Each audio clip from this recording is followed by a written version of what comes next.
আপনারা দেখছেন একুশে টেলিভিশন।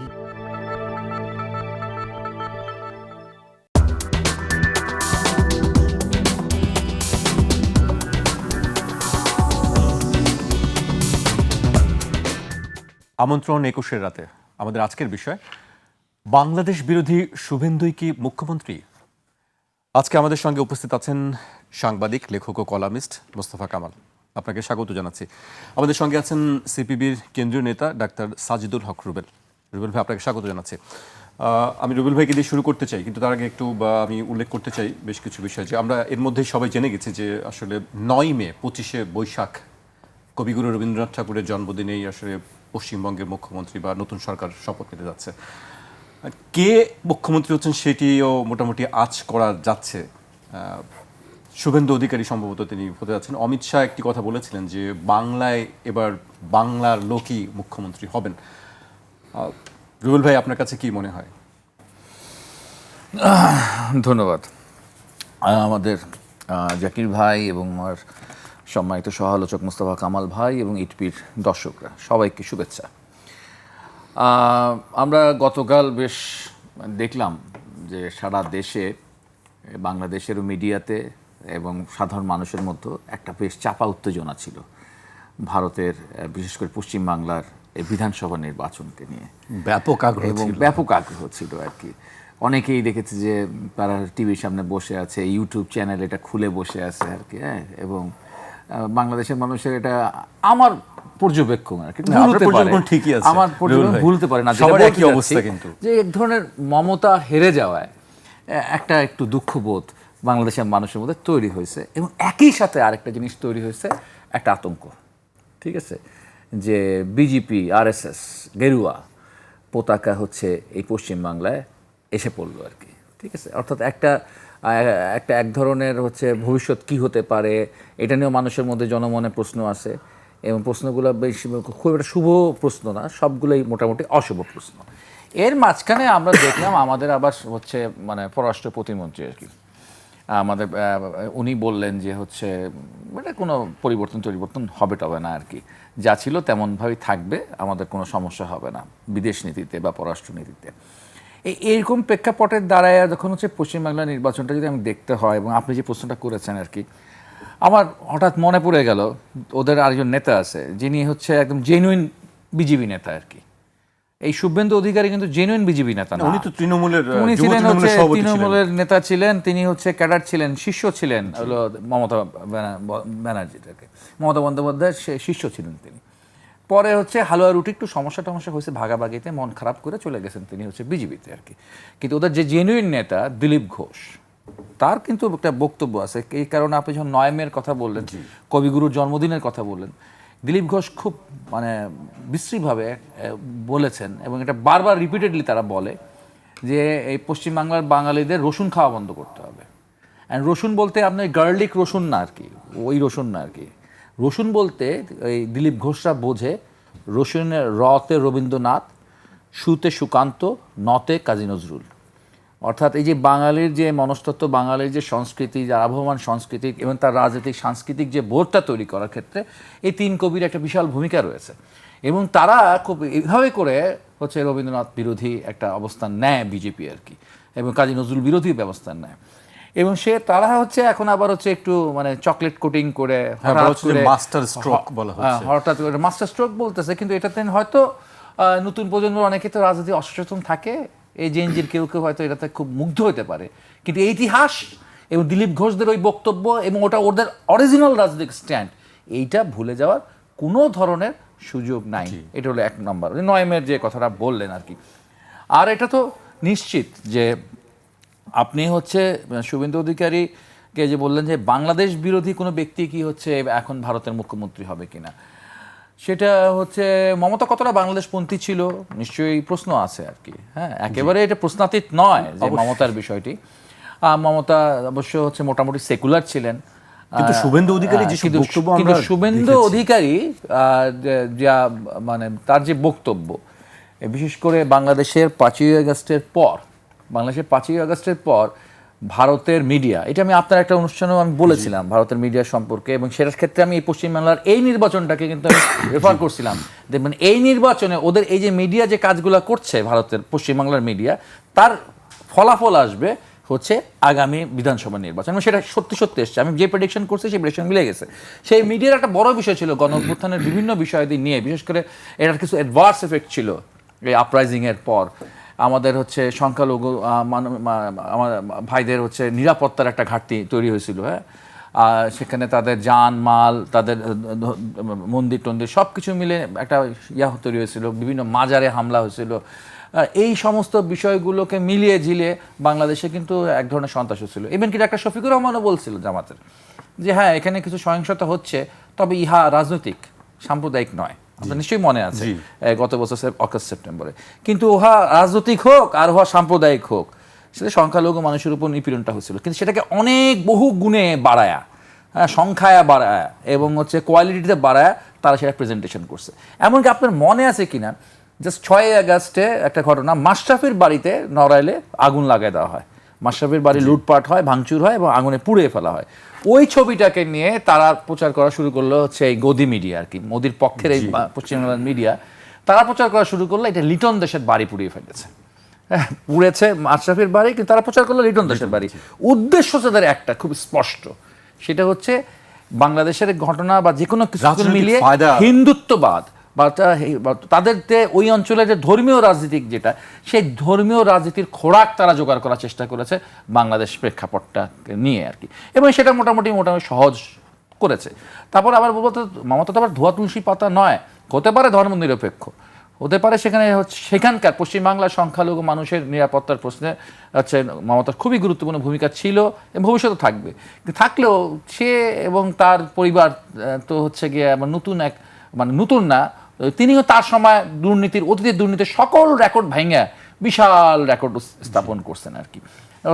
প্রত্যেকটি ক্ষেত্রে ক্ষেত্রে ক্ষেত্রে কথা আছে চাকরিও নাকি চুরি হয়ে গেছে, ঠিক আছে, চাকরি চুরি হয়ে গেছে, প্রতিটি ক্ষেত্রে ক্ষেত্রে চুরি, বাটপারি, কমিশন কার্ড বলে একটা শব্দ আছে, এই সমস্ত বিষয়গুলো তো সেখানে হয়েছে, এবং যার মধ্যে মানুষের আপনার আস্থা হারিয়েছে। দেখবেন মমতার খুব কনফিডেন্স একটা জায়গা ছিল, সেটা হচ্ছে লক্ষ্মী ভাণ্ডার, নারীদের জন্য একটা বিশেষ ভাতা পশ্চিমবাংলায় চালু করেছেন হচ্ছে মমতা আর কি। এবং করোনার সময় দেখবেন যে বাচ্চাদের নোটবুক বা এক ধরনের ল্যাপটপও দিয়েছেন অনেকগুলো, এগুলো খুব কনফিডেন্সের জায়গা ছিল যে নারী ভোট হচ্ছে গিয়ে কখনো তৃণমূলের একদম ফিক্সড একটা ভোট। কিন্তু ওই যে অবহেলার ঘটনা, আরজি করের যে ঘটনা, আরজি করের যে বিচার না করা এবং হচ্ছে দায়ীদের পক্ষে এক ধরনের হচ্ছে মৌন সমর্থন থাকা মমতার, ইত্যাদি বিষয় কিন্তু নতুন প্রজন্মের মানুষদেরকে এবং হচ্ছে নারীদেরকেও কিন্তু কনফিউজ করেছে। ফলে একদিকে তো সারা দুনিয়াব্যাপী যে হচ্ছে প্রতিক্রিয়াশীল এবং দক্ষিণ পন্থার উত্থানের একটা ঢেউ আছে, ভারতেও হচ্ছে একটা প্রচণ্ড ঢেউ আছে, চরমপন্থী দক্ষিণপন্থী উগ্রবাদী ধর্মভিত্তিক রাজনীতির একটা প্রচণ্ড জোয়ার। এই জোয়ারগুলো তো ফ্যাক্টর হিসেবে কাজ করেছে, সাথে ওর ফেইলর, ওর দুর্নীতি, এই সব কিছুর মিলে রেজাল্টটা এভাবেই এসেছে আর কি। আপনার কাছে আবার আসবো রুবেল ভাই, আমি এই পর্যায়ে কামাল ভাইয়ের কাছে আসতে চাই। কামাল ভাই, রুবেল ভাইয়ের কথা আমরা শুনছিলাম, বেশ কিছু রাজনৈতিক প্রশাসনিক বেশ কিছু আছে। আপনি আরেকটি কথা বলছিলেন যে আজকে শুভেন্দু অধিকারীর একটি কথা বলছিলেন যে মুসলমানদেরকে নিয়ে মুসলিম বিদ্বেষের তার একটি কথা শোনা যায় এবং বাংলাদেশ বিদ্বেষ তো আছেই। সেক্ষেত্রে আপনার কাছে কি মনে হয় তিনি যদি আসলে সম্ভবত মুখ্যমন্ত্রী হচ্ছেন? জি, ওই ক্ষেত্রে আমাদের রুবেল ভাই অত্যন্ত পরিষ্কার করে কাট করে মেয়াদহীনভাবে কথাগুলো বলে ফেলেছেন। তথ্যগত আর তেমন ঘাটতি নেই। তো এখানে যোগ করার বিষয় আছে একটু, যে ভারতের বিধানসভা, বিশেষ করে পশ্চিমবঙ্গেরটা আমাদের জন্য কেমন একটা বিধানে মনে হয়। আমরা এটা নিয়ে অত্যন্ত খুব প্রাসঙ্গিক আসলেই, এই কারণে উৎসাহী হই। তো উৎসাহী হই বলেই প্রশ্ন করার আগে আমরা কিন্তু বাড়তি কথাও বলে ফেলি। আমাদের রাজনৈতিক অঙ্গন থেকে, বিশেষ করে ক্ষমতাসীন মহল থেকে বলা হয়েছে যেই আসুক আমাদের কোনো সমস্যা নেই। সমস্যার কথা বলেছেটাকে, যে সমস্যা আছে কিনা, আসলে সমস্যা আছে দেখেই বাড়তি কথা। তো কি বাড়তি কথা? ওখান থেকে শুভেন্দু অধিকারী সর্বশেষ যে কাণ্ডটা করেছেন, গতকাল থেকে তিনি বলা শুরু করেছেন, আজকে আনুষ্ঠানিকভাবে বলেছেন বাংলাদেশও এই মাত্রায় সাম্প্রদায়িকতা কিন্তু নেই। আছে বাংলাদেশের সাম্প্রদায়িক রাজনীতি, কিন্তু এই ভলিউমে নেই। বলেই ফেলেছেন তিনি যে তাকে মুসলিমরা ভোট দেয়নি। তাহলে আবার কে কে ভোট দিয়েছে, আবার মমতাকেও শুধু মুসলিমরা ভোট দিয়েছে, হিন্দুরা ভোট দেয়নি, এগুলো কিন্তু খুব বাজে ধরনের কথাবার্তা। এমনকি নির্বাচনের ফলাফল ঘোষণার পর তার উপর ইলেকশন ইঞ্জিনিয়ারিং ছিল আলোচিত বিষয়, খুবই আলোচিত বিষয়। এর মধ্যে যেটা বাকি ছিল সেটা আজকে হয়ে গেছে। নির্বাচনের ফলাফল ঘোষণা হওয়ার পর থেকে ওখানে ভাঙচুর হয়েছে, জ্বালাও পোড়াও হয়েছে। এই অবশিষ্ট কাজটুকু তারা করে ফেলেছেন। তো এই দুদিনের আলামত অন্তত যেটা মনে হয় যে সামনে আমাদের জন্য উদ্বেগের বিষয় আছে। শুভেন্দু অধিকারীর বিভিন্ন বক্তব্য আমাদের এখানে মাঝে মধ্যে কিন্তু গোটা রাজনীতির মধ্যে একটা তাপ তৈরি করেছে। গত 2-3 দিন তার আরও অনেক দিন আগের একটা বক্তব্য নতুন করে ভাইরাল হয়েছে। এটা যারা ভাইরাল করেছেন তারা উদ্দেশ্য নিয়েই করেছেন। তো উদ্দেশ্যের যখন এত ঘনঘটা থাকে, ওখানে বিধেয় একটা থাকবেই। আর আমাদের বিধান হয়ে গেছে যে যেহেতু ভাষাগতভাবে পশ্চিমবঙ্গের সাথে আমাদের একটা সম্পর্ক আছে, নিবিড় সম্পর্ক, আবার মমতার টানা 15 বছরের যে বোলিং ব্যাটিং, সেটার মধ্যে কিন্তু একটা ছেদ পড়েছে। ওই ছেদের মধ্যে বাংলাদেশ অত্যন্ত প্রাসঙ্গিক, বিশেষ করে তিস্তা প্রকল্প ক্ষেত্রে। এখানে একটা হাইপ ছড়ানো হয়েছে বিগত ক্ষমতাসীনদের থেকে যে সব কিছুই চূড়ান্ত, শুধু মমতায় বাধা দেয় বলে আমরা তিস্তা প্রকল্পটা হচ্ছে না। যদিও বাস্তবতা ওই জায়গায় নয়। মমতার হাতে তিস্তার যাবতীয় এখতিয়ার আছে। এটা কেউ যাদের একটু বুঝবান বা কূটনীতি না বুঝুক, অন্তত এই প্রতিবেশীর খবর টবরও রাখে, তারাও জানে মমতাই সব নয়, ওখানে কেন্দ্রীয় সরকার একটা ফ্যাক্টর।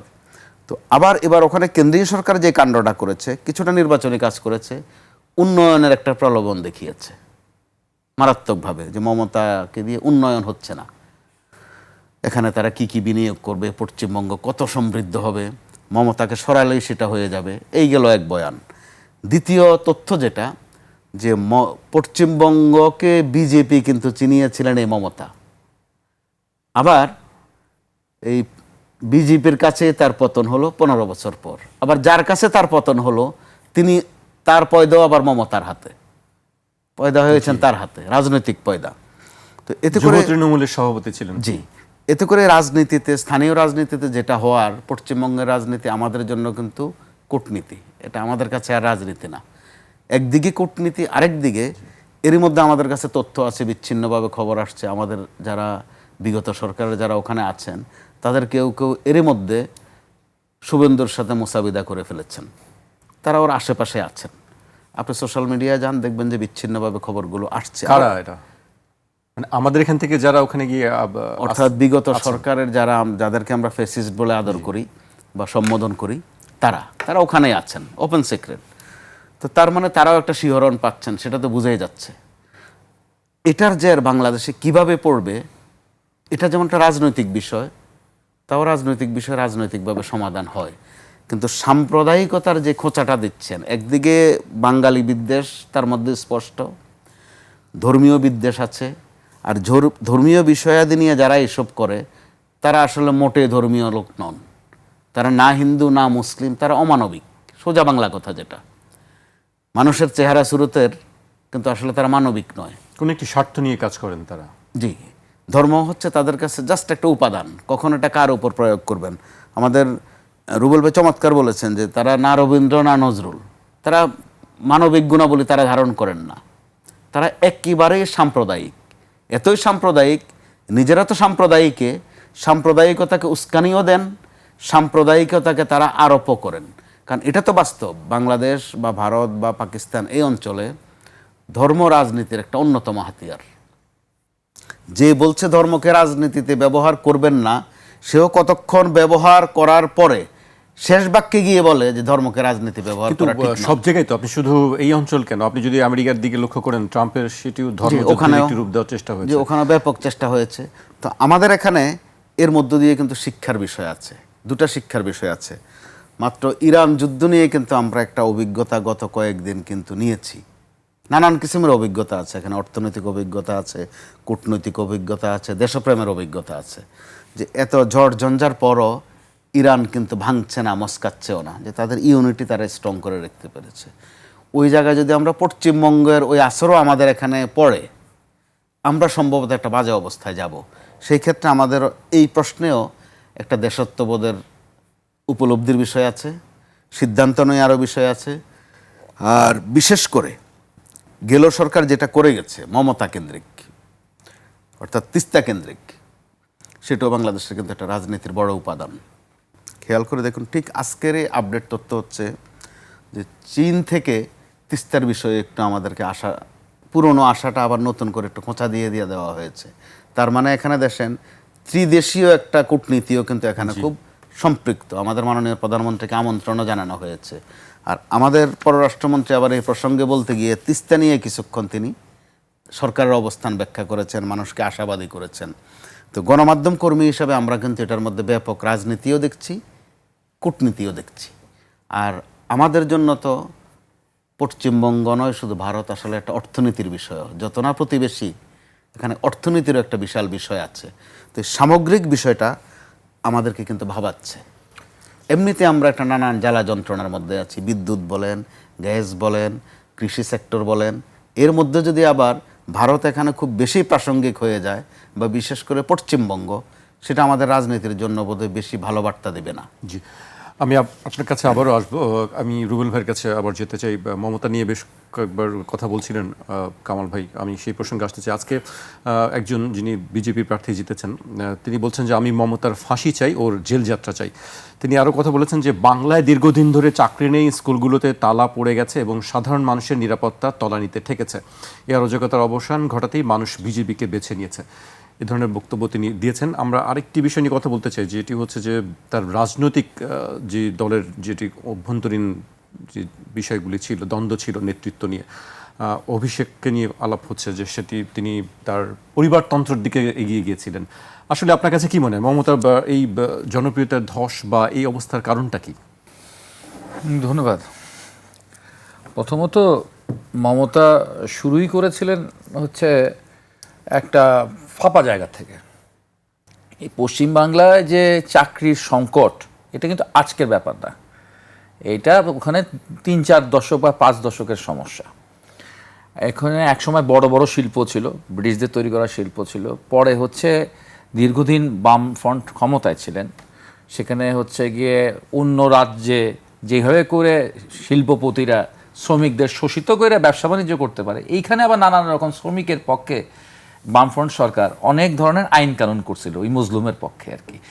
তো আইন কানুনের কারণে অনেক বাঙালি শিল্পপতি মনে করতো যে পশ্চিমবাংলায় ব্যবসা করাচ্ছে, এটারে লে অফ করে দিয়ে আমি চলে যাই গুজরাটে, ওখানে যা ইচ্ছা তাই করতে হবে, কোনো সমস্যা নেই। কিন্তু পশ্চিমবাংলায় এই আইন সেই আইন, এই নিয়ম, ওই ধরা বাঁধা, এত ধরা বাঁধা তো থাকলে হবে না। এবং এখানে শক্তিশালী C2 বা AITUC, এত শক্তিশালী শ্রমিক সংগঠন আছে, বিশাল সমস্যা। তো এই কারণে এখানে একটা চাকরির সংকট ছিল, বামফ্রন্টের সময় ছিল। বামফ্রন্ট এই সমস্যাটাকে চিহ্নিত করছিলেন, বাম নেতারা, বিশেষ করে বুদ্ধদেব বাবু এটা চিহ্নিত করছিলেন করে। কিন্তু তিনি এই নন্দীগ্রাম আর ওই যে একটা কোথায় দুইটা জায়গা ছিল, ভবানীপুর না, নন্দীগ্রাম আর হচ্ছে যেখানে আন্দোলন হইলো আর কি, ন্যানো গাড়ি টাটার ছিল আর কি। তো এই দুটো জায়গাতে কিন্তু তারা হচ্ছে বিশাল হচ্ছে শিল্পায়ন করার চেষ্টা, চিন্তাভাবনা তারা করলো। এইটাকে নিয়েই সেই সময় দেখা গেল হঠাৎ বামপন্থী স্টাইল নিয়ে ফেললেন হলো মমতা। এই নিয়ে গিয়ে অনেক আন্দোলন করে টোরে হচ্ছে গিয়ে কিছু মানুষ মারা গেল, হইলো, বামপন্থীদের বিরুদ্ধে ব্যাপক হইচই হলো। শিল্প, সাহিত্যিক, মধ্যবিত্ত মানুষজন, বুদ্ধিজীবীরা মমতার পাশে এসে দাঁড়াইলো। পরে দেখলাম যে ওখানে নাকি মানুষরা যারা গুলি করেছিল ওরা নাকি পুলিশ ছিল না। এই শুভেন্দু অধিকারী হলো স্টেটমেন্ট দিলেন যে নন্দীগ্রামে যা ঘটেছে এটা হলো বানানো ঘটনা ঘটছে আর কি। ফলে এমনভাবে করে বামফ্রন্টের বিরুদ্ধে একটা জোর আন্দোলনের মধ্য দিয়ে পরে ইলেকশনে বামফ্রন্ট হেরে গেল 2011 সালে। কিন্তু ওই যে চাকুরি তৈরির যে বিষয়গুলো ছিল সেটা নিয়ে ফ্রন্টের যে ইনকমপ্লিট আনফিনিশড যে অ্যাসাইনমেন্ট ছিল, মমতার উচিত ছিল ওই জায়গার থেকে কাজটা শুরু করা। কিন্তু ওই জায়গা থেকে কাজটা না শুরু করে তিনি কিছু স্ট্যান্ড বাজিয়ে আমার প্রোটোকল লাগবে না, আমি ওই স্যান্ডেল পরেই ঘুরবো, আমি এই করব, আমি সেই করব, নানানভাবে সস্তা জনপ্রিয়তার পিছিয়ে, জনতুষ্টির পিছুই তারা ছুটেছেন। মূল সমস্যাকে অ্যাড্রেস করে তারা সমাধান করতে পারেন না। এবং আস্তে আস্তে তার দল যেটা হয়, তার দলও হচ্ছে চরমভাবে হচ্ছে আপনার চুরি বাটপারি শুরু করছে। আমাদের কিছু অভিজ্ঞতা আছে এরকম হচ্ছে যে আগে ওখানকার যে ডেভেলপার বা প্রমোটার একজন বাড়ি বানাতে গেলে তাকে আগে বাম জমানায় ওই মানে CPM এর অফিসে গিয়ে চাঁদা দিয়ে আসতে হইতো আর কি, রিসিট দিয়ে, রিসিটটা থাকতো তার কাছে যে তিনি লোকাল অফিসে এত টাকা চাঁদা দিয়েছেন, 1,000 বা 2,000 টাকা দিয়েছেন, ওটাই তিনি বেঁধে রাখতেন। আর কেউ চাঁদা তো দিছি, কিন্তু এখন আর ওইসব ব্যাপার না, এখন হচ্ছে অমুক দাদার লোক আসে, তমুক ভাইয়ের লোক আসে, আপনি একবার এই দাদাকে ভোট দেবেন, একবার তমুক দাদাকে ভোট দেবেন, আবার অমুক ভাইকে ভোট দেবেন, মানে সরি ভোট না, টাকা দিবেন, চাঁদা দিবেন, হপ্তা দিবেন। ফলে এখন তাদের চাঁদার পরিমাণ অনেক 100 গুণ বেড়ে গেছে। ফলে মানুষের প্রতি একটা বিতৃষ্ণতা তৈরি হয়েছে। আর সেই বিতৃষ্ণতা তৈরি করার সাথে সাথে একটা পয়েন্ট ভুলে গেলে হবে না। এই যে নির্বাচনের আগে ভারতের নির্বাচন কমিশন, কেন্দ্রীয় নির্বাচন কমিশন কত লক্ষ ভোটার বাতিল করেছে। আর 1 কোটি বলা হচ্ছে। হ্যাঁ, এর মধ্যে ধরলাম 25 লক্ষ মানে জেনুইন গেছে, একদম জেনুইন ভোটার নষ্ট হয়েছে 25 লাখ। আর মমতা ভোট পাইছে কম, কত কাছাকাছি, খুব বড় বড় পার্থক্য না তো, মানে সম্ভবত 44 এবং 41% বা 4% ভোট কম পাইছে মমতার তৃণমূল আর কি। এটা একেবারে যে ভ্যানিশড হয়ে গেছে, জিরো হয়ে গেছে তৃণমূল, বিষয়টা তা না, মাত্র 4% কম হয়েছে। আর ওই 4% হিসাবে হচ্ছে ওই 25 লক্ষ যে ভোটার বাতিল হয়েছে, যারা অনেকেই মুসলমান আছে বা এমনি অন্যরা আছেন। তাহলে এটা কি প্রি প্ল্যান? এটা এই ব্যাপারে হয়তো আজকে এই ধরেন আমাদের অনুষ্ঠানটা মানে আজ বিকেলে মমতা একটা প্রেস কনফারেন্স করেছেন, তো মানে সেই প্রেস কনফারেন্সে হয়তো আমি খেয়াল করতে পারি নাই, তিনি হয়তো বলবেন এই বিষয়টা, তিনি তুলেছেন, বেশ কিছু অভিযোগ তুলেছেন যে তুলবেন এই হয়তো বিষয়গুলো কথা বলেছেন আজকের প্রেস কনফারেন্সে। তো বিষয়গুলো কিন্তু ওখানেও একটা বিষয় ঝুলে আসে। আর বাংলাদেশ কনটেক্সট একটা জিনিস মাথায় রাখতে হবে, যখন নরেন্দ্র মোদীর সাথে শেখ হাসিনার MOU স্বাক্ষরিত হয়েছিল তিস্তার পানির ব্যাপারে, তখন কিন্তু নরেন্দ্র মোদীর পশ্চিমবাংলার স্বার্থটা, পশ্চিমবাংলার একটা স্বার্থ আছে, জি, সেই স্বার্থটা তার কাছে গুরুত্বপূর্ণ ছিল না, কারণ তখন ক্ষমতায় ছিল মমতা। অর্থাৎ পশ্চিমবাংলায় যদি কোনো ইফেক্ট হয়, নেগেটিভ ইফেক্ট হয় তিস্তার চুক্তির কারণে, সেটার জন্য বিজেপির কোনো সমস্যা হতো না। কিন্তু এখন তার নিজের দলে এই যেহেতু পশ্চিমবাংলায় আসছে, এখন তারা ওই আগের মতো হচ্ছে এত ফ্লেক্সিবল থাকবে না, এখন তারা কড়ায় গান্ডা আরো শক্তিশালী অবস্থান করবে, পারলে এক বিন্দু পানিও হচ্ছে বাংলাদেশকে ছাড়বে না, তারা এরকম একটা শক্ত অবস্থান নিবে তারা প্রয়োজনে। কারণ এখন পশ্চিমবাংলার উন্নতি হলে তো বিজেপির লাভ, নরেন্দ্র মোদীর লাভ আর কি। ফলে আগে যেমন তেমন ছিল কেন্দ্রীয় সরকার, অনেক উদার ছিল, কিন্তু এখন তো উদারতার কোনো সুযোগ নাই, কারণ ওরা কিন্তু শেষ বিচারে অনেকটা লোকের দেশপ্রেমিক, ঠিক আছে, ওরা ওদের স্বার্থের জায়গা ছাড় দেবে না, ঠিক আছে। আমরা অতীতে আমাদের সরকারগুলো দেখছি আমাদের স্বার্থের জায়গা ছাড় দিয়ে বসে আসে আর কি, আমাদের স্বার্থের জায়গা ছাড় দিয়ে থাকে। এখন এই সরকারের প্রতি চ্যালেঞ্জ, ঠিক আছে, যদি একটা খেলা তিনি হেরে গেছেন অলরেডি আমেরিকার সাথে, ঠিক আছে, ওইখানে আর সবার আগে বাংলাদেশ হয় না, ওখানে আমেরিকান ফার্স্ট, ওই ট্রাম্পের নীতিটা এক্সিকিউশন হয়েছে, বাণিজ্য নীতি। আজকে বাণিজ্য মন্ত্রী বলেছেন যে আমরা ধারাবাহিকতাটা রক্ষা করছি, এটাই বাস্তবতা। এটা হলো, আমরা ভালো কাজের ধারাবাহিকতা রক্ষা নাও করতে পারি, কিন্তু খারাপ কাজের ধারাবাহিকতা রক্ষা করবোই। আমাকে পর্যায়ে একটা বিরতিতে যেতে হচ্ছে, আবার বিরতির পর আবারও ফিরছি আলোচনায়। একটা বিরতি নিচ্ছি, ফিরছি এখনই।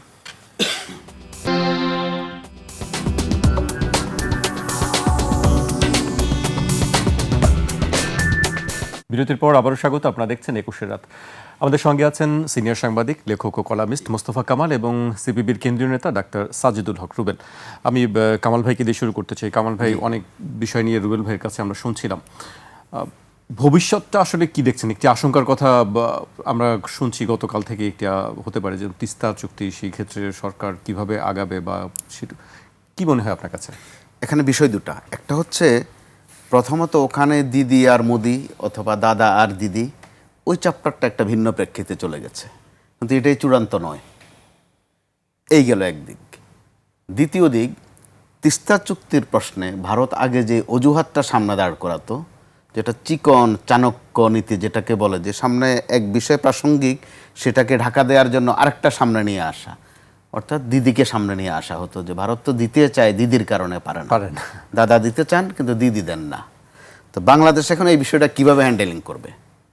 কারণ এখন আর দিদিকে অজুহাত দেওয়ার সুযোগটা নেই, সরাসরি দাদা আছে, সরাসরি দাদা আছেন, দাদাকেই কথা বলতে হবে।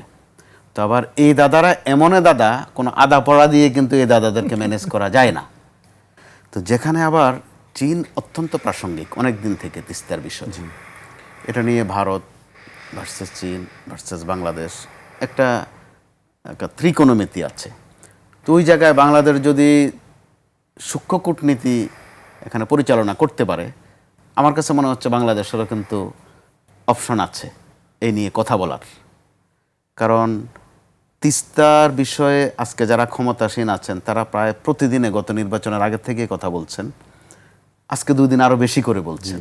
তার মানে এই বিষয়ে তারাও পরিকল্পনা নিয়ে তারা জি আলাপ করবেন চীনের সঙ্গে। আর চীন তো আগেই প্রস্তাবে দিয়ে রেখেছে আমাদের কত উপকার হবে, 2 পাড়ে কি হবে এই বিষয়ক নানান তথ্য সাবুত কিন্তু তারা আমাদেরকে দিচ্ছেন, অর্থাৎ আশাবাদী করছেন। তো আবার বর্তমান বিশ্ব বাস্তবতায় কাউকে অগ্রাহ্য করার সুযোগ থাকে না কূটনীতিতে। নির্বাচনের সময় নানান কথা বলা হয়, এই শুভেন্দুও দেখবেন 2 দিন পরে যে আবার খুব মুসলিম প্রেমিক হয়ে উঠবেন না, এটার কোনো গ্যারান্টি নেই। আবার মুসলিম কমিউনিটি যে তাকে স্বাগত জানাবে না, এটারও কোনো গ্যারান্টি নেই। কারণ মমতা 15 বছরে কিন্তু তিতা করে ফেলা একটা শব্দ আছে বলা হয় বাংলায়, যে তার প্রতি যে হাইপ ছিল, দিদির প্রতি যে ভালোবাসা, একটা মমতা কিন্তু এখান থেকেও ছিল তার প্রতি, যে আমাদেরই মানুষ বুঝে স্যান্ডেল পরে ঘুরছেন, এক কাপড়ে ঘুরছেন, আমাদের স্বার্থের কথা বলছেন। কিন্তু বর্তমান বিশ্বে শুধু বাংলাদেশে নয়, এক জিনিস বারবার উচ্চারণ করতে থাকলে যত বেশি উচ্চারণ হয় সেটা তত বেশি তিতা হয়। তো মমতার ওখান থেকে যেমন শিক্ষা নেওয়ার বিষয় আছে, আর বিজেপি বিশেষ করে শুভেন্দু অধিকারীরা পরবর্তীতে কোন পদক্ষেপ নেন সেটারও অপেক্ষা করতে হবে। কারণ শুভেন্দু অধিকারীদের এই পর্যন্ত গত কয়েক বছরে আমরা কিন্তু 3-4টা বৈশিষ্ট্য দেখেছি। বাংলাদেশের রাজনীতিতে যেমন আমরা বলি যে রাজনীতিতে শেষ কথা বলতে কিছু নাই, ওখানে কিন্তু শুভেন্দু অধিকারী সহ আরও কিছু অধিকারী আছেন, তাদেরও কথার কিন্তু শেষ থাকে না। তারা যখন যেটা ইম্পোজ করেন ওটা খুব চমৎকার করে করতে পারেন। তো যে কারণে আমাদের একটু অপেক্ষার বিষয় আছে। আর এই সমান্তরালে আমাদের বাম রাজনীতি নিয়ে আমরা যেমন একটু আশাবাদী হই মাঝে মধ্যে, হয়তো পুরোটা বিশ্বাস করি না, তারপরে একটু আশাবাদী হতে ইচ্ছা করে এই কারণে যে আমাদের বাম রাজনীতিকরা হয়তো রাজনীতিতে সাফল্য পাননি এই দেশে, কিন্তু তাদের মধ্যে এখনও আইকনিক নেতা আছেন। আর তাদেরও আবার আইকনিক যখন প্রশ্ন আসে তখন কিন্তু আমরা বুদ্ধদেব বা জ্যোতি বসুদেরকে স্মরণ করি। তো মমতা কিন্তু ওই চাপটারও মোটামুটি মাটি চাপা দিয়ে ফেলার মতো একটা অবস্থা তৈরি করেছিলেন, যে একটু বাম বাম ভাব আছে। এই সব কিছু মিলিয়ে কি আসলে বিজেপির এই উত্থানটা? বিজেপি অবশ্যই এই সুযোগটা নিয়েছে, বিভাজনের কারণে তো ভোটগুলো ভাগ হয়ে গেছে। বিজেপি এই সুযোগটা যেমন নিয়েছে, বিজেপি নিবে স্বাভাবিক, হ্যাঁ ওই ঘাটতিটা তারা সুযোগ নেবে। আবার যেটা বাস্তবতা, বাংলাদেশ আর ভারত 2 দেশেই সবাই একটু উন্নয়নের কথা শুনতে কিন্তু পছন্দ করে।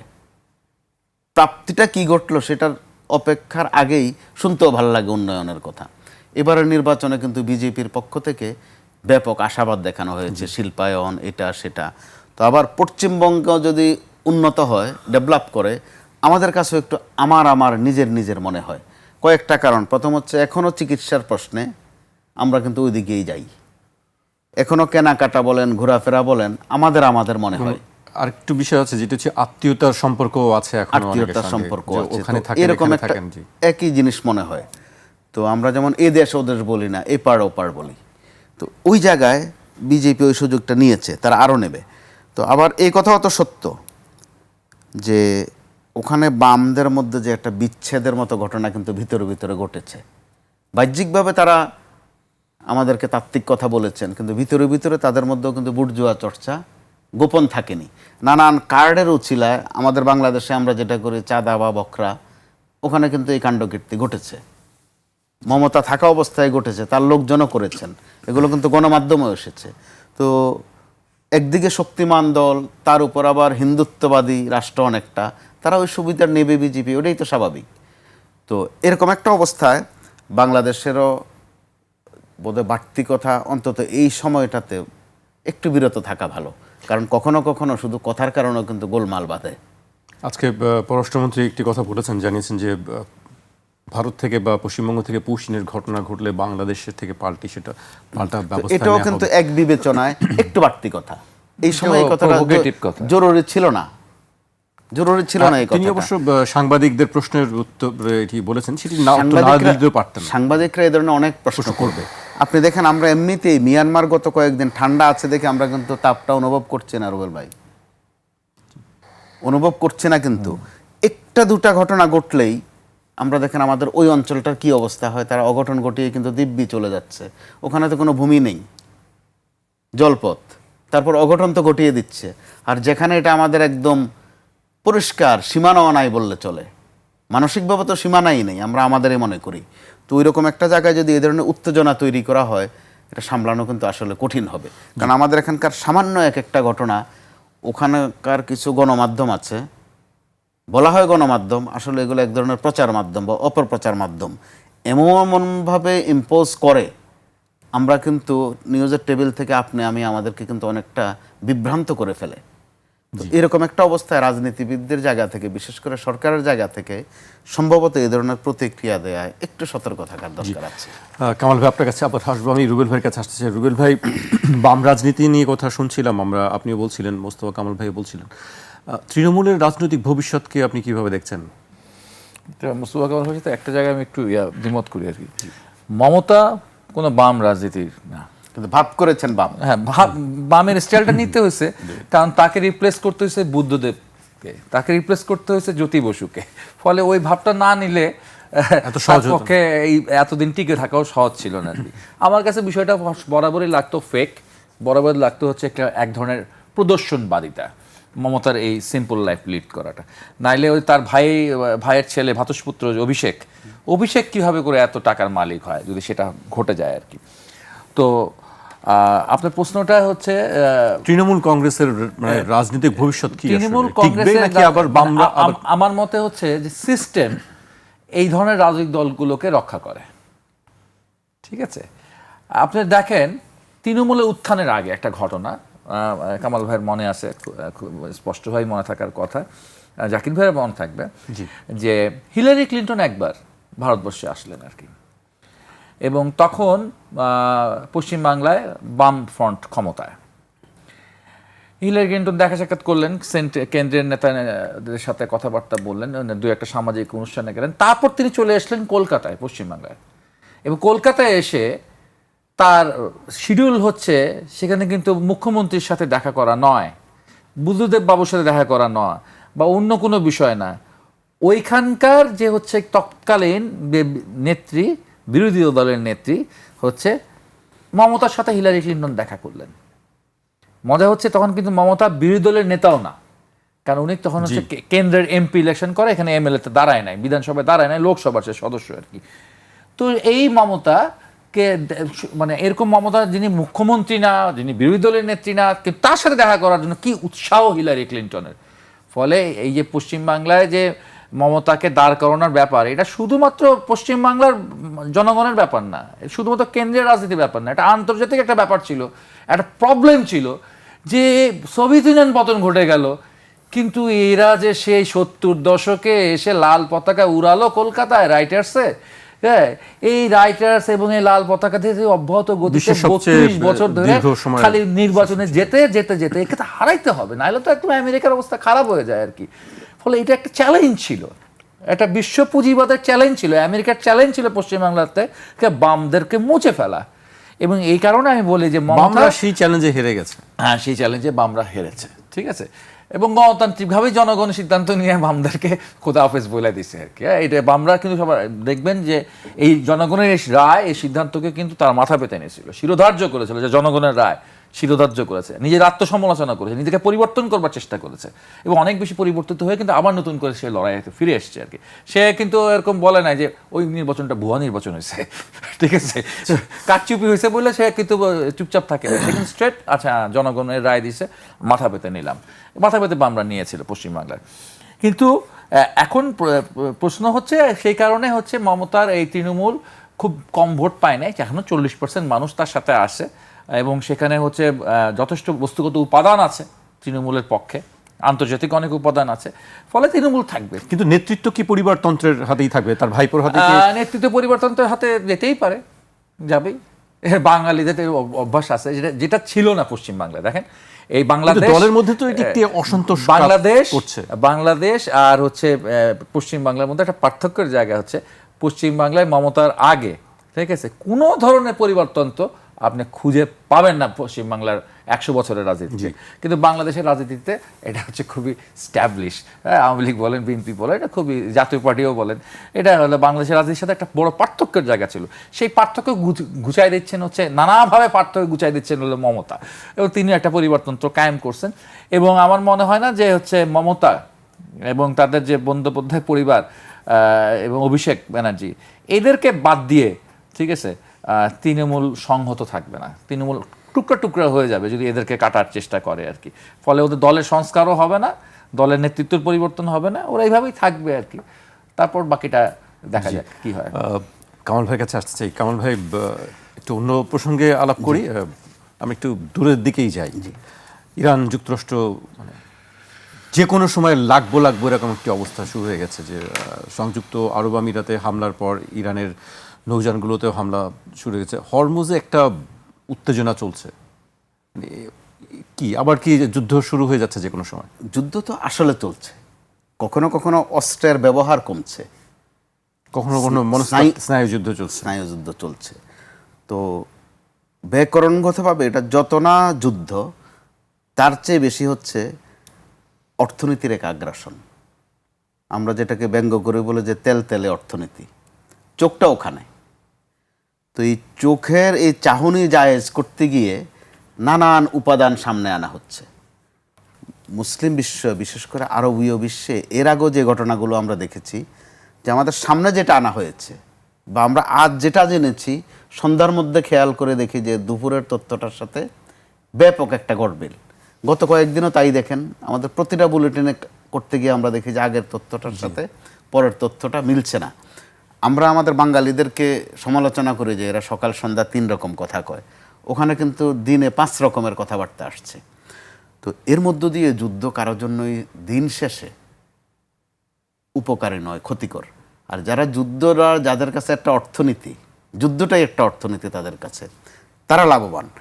কিন্তু এখানে গুরুতর প্রশ্ন হচ্ছে যে এই যুদ্ধ খেলার মধ্য দিয়ে একদিকে আরবীয় অঞ্চল ক্রমেই ক্ষতিগ্রস্ত হচ্ছে, আর তারা হয়তো বিশাল ব্যাপার দেখে জমিদার বলে তাদের ক্ষতিটা তাদের কাছে তত বড় নয়। কিন্তু ছোট হিসাবে আমরা কিন্তু ভালো তাপের মধ্যে আছি, উত্তাপের মধ্যে আছি। আমরা যে জ্বালানি সংকটে কিন্তু ভুগছি এখনও, অবস্থা কিন্তু এমন নয় যে আমাদের জ্বালানি সংকট চলে গেছে। যে কোনো সময় যে কোনো ফরম্যাটে সেটা আবারও সামনে আসতে পারে। আমাদের কৃষি মৌসুম শুরু হয়ে গেছে, ধান কাটা চলছে, এর পরবর্তী আরও কতগুলো পর্ব আছে। এখানে সার বড় প্রাসঙ্গিক, বিশেষ করে ইউরিয়া সারের জন্য আমরা কিন্তু নির্ভরশীল হচ্ছি আরবীয় দেশগুলো, সৌদি আরব সহ ওই অঞ্চলগুলোর উপর।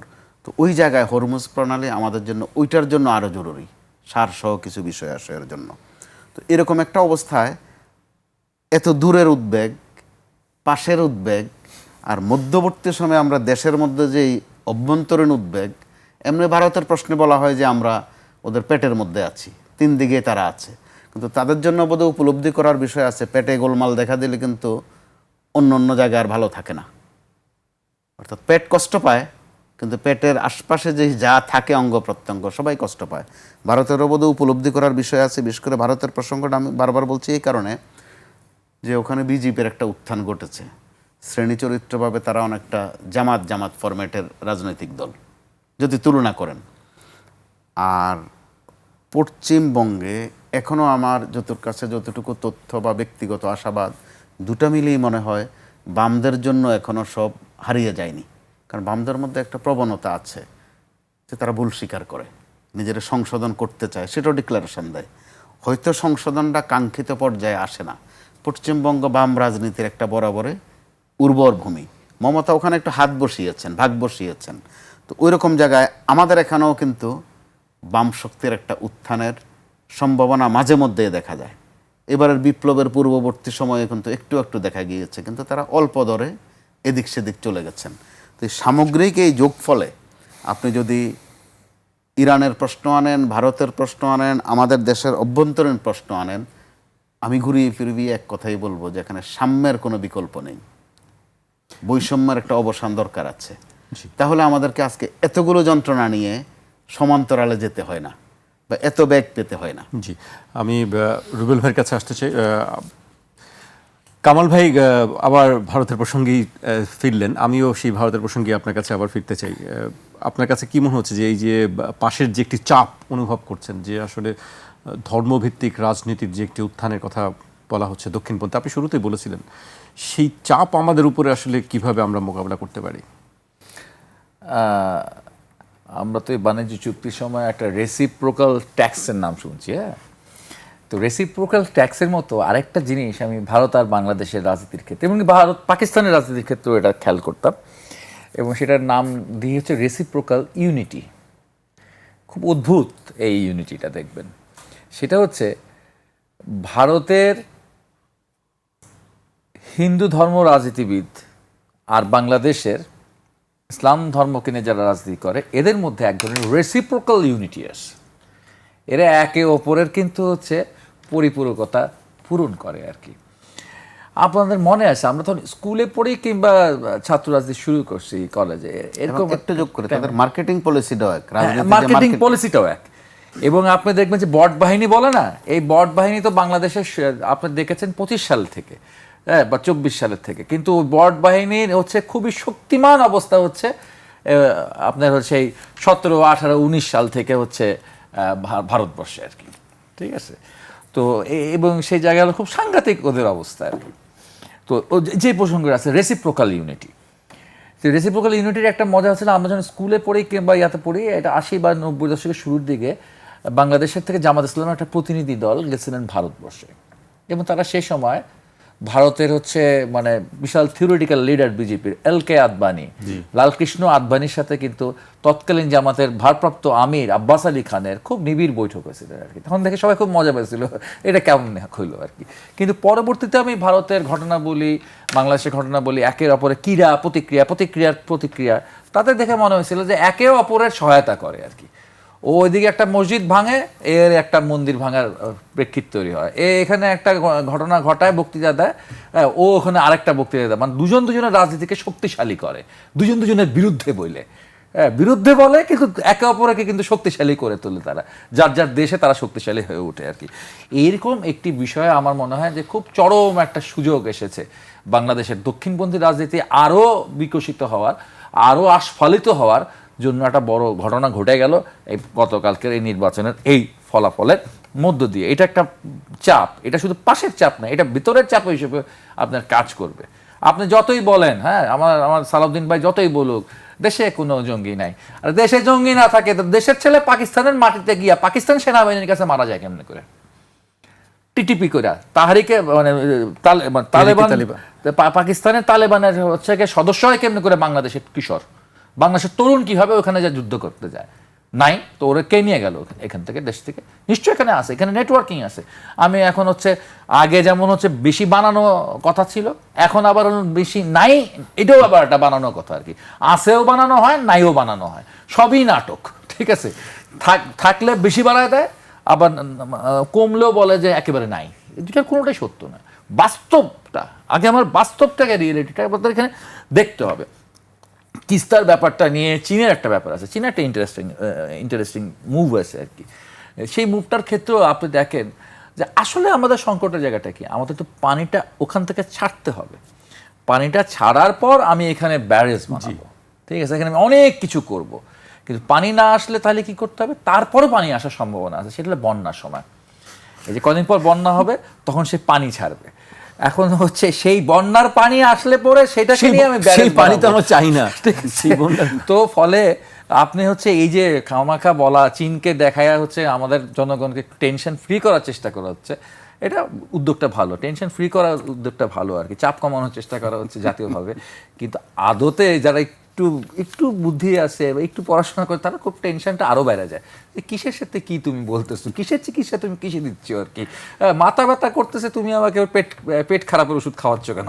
ঠিক আছে, আমার বাস্তবতার সাথে তো মিল রাখতে হবে আর কি। জি, কামাল ভাইয়ের কাছে আসতে চাই। কামাল ভাই, আপনি কোনো সিমিলারিটি দেখছেন কি পশ্চিমবঙ্গের যে ফলাফলের পর আমরা দেখলাম যে বিভিন্ন জায়গায় হামলা ভাঙচুর হয়েছে এবং ধরপাকড় শুরু হয়েছে, কেউ পালিয়ে গেছেন, এরকম একটি ঘটনা আমরা দেখছি গণমাধ্যমের খবরে? জি, গণমাধ্যমে এগুলো আমরা এরই মধ্যে খেয়াল করছি, এটা তো একটু উদ্বেগ জাগাচ্ছেই, কিন্তু আমাদের এখানে খুব ভাবনায় নিতে হবে।